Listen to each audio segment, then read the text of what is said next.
Hello. Welcome to Grubzo's top 5 Valo players. First, we got number 5 on the list. Number 5, esports. He's a phenomenal player. He's won one-set champions and is the most consistent player in Valorant today. He is also a mega baiter, but as you can clearly see, he's won champs before. So, he's one of the best players since you put him on any team, and he will do well. He'll accelerate the team and their play. Now, number 4. It's not hard. But number 4, we got T-Dog. This guy is the best player in NA right now. I'm telling you. He might be tier 2, but he's the best player in NA.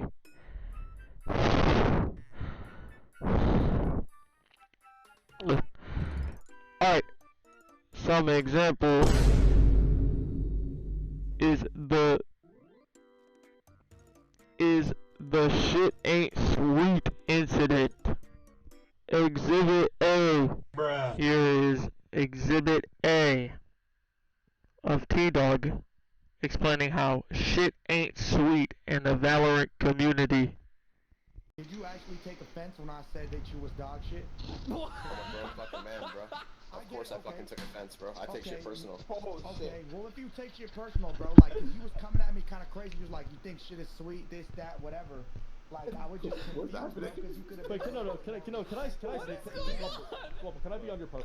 Yo, T-Dog, Guapo doesn't play the game. No one in a million years is ever gonna take.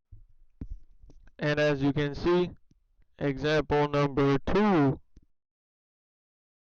IRL streamer now and doesn't even play Valorant called you dog shit. Whoop-de-fucking do, bro. No one gives a fuck.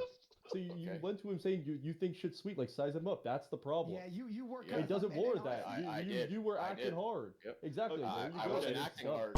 I'm not acting. You are acting hard, bro. You play Valorant all day long. You aren't doing anything. You are not doing anything. Yeah, I do. This shit is all sweet. But T-Dog, you're not doing anything though. Like, what are we talking about? Okay. I guess we're just talking.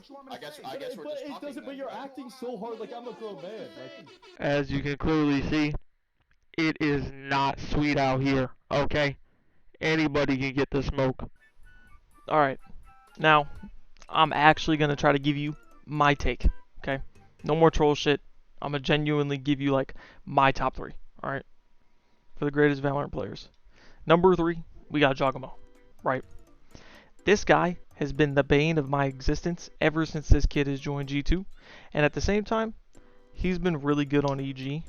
And, you know, people, like, underrated him and stuff like that in, like, 2022. And, I think he was playing in 2020, mainly 2022 and 2023. They underrated Jogamo a lot. Now, as you can clearly see, this is 2024.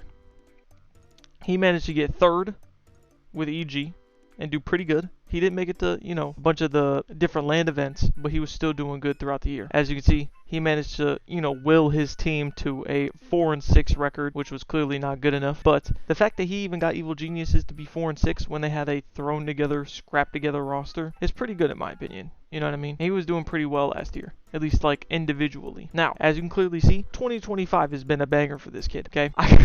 He is genuinely, like, the spawn of Satan. I don't know. He destroys my team every time I watch a game. And it's actually, like, annoying as shit, okay? Because they play so well and he plays so patiently and he's so disciplined with his gameplay. It's annoying to have to watch. But, as you can clearly see, he won champ. Then, this year, he's won kickoff. Then he won stage 1. And then he just recently won stage 2 and is now going to champs, right? And he did get a 2nd place finish in Bangkok against T1, which they should have won. honestly, they should have won. They had a very good chance of winning. They didn't, but at the same time, they also did bow out of Toronto pretty fast. But the two people that they played was Fnatic and Paper X, the two finalists. Okay, so they lost to the two of the best teams at the tournament. You know what I mean? So yeah, I say Jogamo is number 3. Number 2 is not Forsaken. Okay, it is not Forsaken. Forsaken is really good and he's been really strong for a long time, right? But genuinely speaking, like he's a very good player, very versatile player. And since he's won recently, I'm not gonna lie, all of 2025 was a pretty I don't want to say bad year, but it's not been the best. 2024 was not crazy good, you know what I mean? As you can see, they bowed out very early at champs last year, and they were okay, but you know, they got a stage 1 win right there, and at the same time, they came pretty high at Shanghai. But you know, I think that,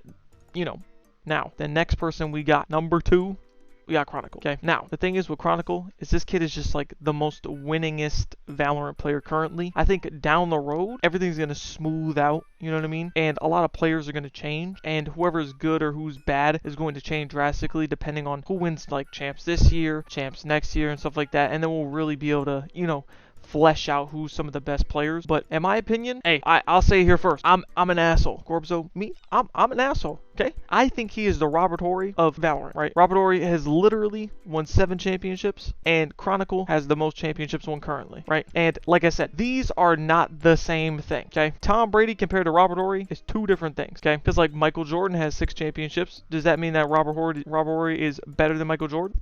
Fuck no! Robert Horry is a fucking role player that managed to get on these teams at the right place at the right time, okay? I'm not saying that's definitely Chronicle, but he has been at the right place at the right time, you know, for like the past couple years. He was on, he was on Gambit. It turned into the other team, M3E. Or M3C or some shit like that. And then literally he got put on Fnatic and their team was overpowered. So in my opinion, like I said, these are not the same thing. Tom Brady was the number 1 guy on his team and got 7 rings. And he went to the like Tampa Bay Buccaneers and was the guy on that team and was old and still won. You know what I mean? They're completely different. Now, number 1, my Valorant GOAT.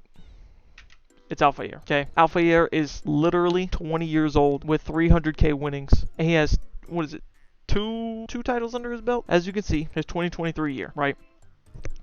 They won lock-in, then they came second against Liquid, which is whatever, but then they won at Tokyo, and then came 4th at champ. That's a very good year, you know what I mean? Because it was lock-in, then it was Tokyo, you know, after stage 1, and they came first, second, 4th. That's not a bad year at all, you know what I mean? Then 2024, they didn't do that well at kickoff, they did okay, but they still didn't make it. Then they won stage 1, and then they bowed out at Shanghai, which is whatever, and then stage 2 they won. Okay, sure. And then they came 5th and 6th at champ, which they didn't do terrible, but you know, they were still getting through some growing pains.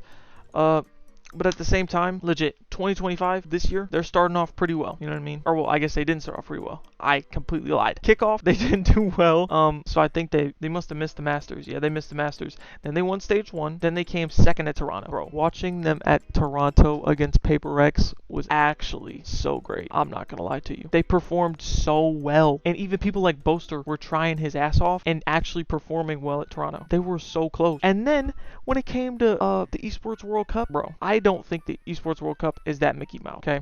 Some people will be like, oh, Mickey Mouse tournament, you know what I mean? But I think that it holds some weight, and I believe that they should have won, of course, because they got reverse sweep. But come on now, bro. They did pretty well. And of course, they didn't win stage 2, but they're going to champ. They're still one of like the top teams right now. And this kid Alphayear is better than everybody on the list, basically. Every single person on the list, just based off of, I'm just basing it off of like his aim and his movement alone, and his like ability to win gunfights. He'll win a gunfight that he's never supposed to win. That's what makes him so dangerous. The gunfights that feel unwinnable for him, he still wins them. And he's very clutch. You know what I mean? He clutches up all the time for his team. He's like a hard rock. You know what I mean? And yeah, that is the end. That's my top 5 with a little bit of trolling. But yeah, top 3 is accurate for me. All right, I'll see y'all.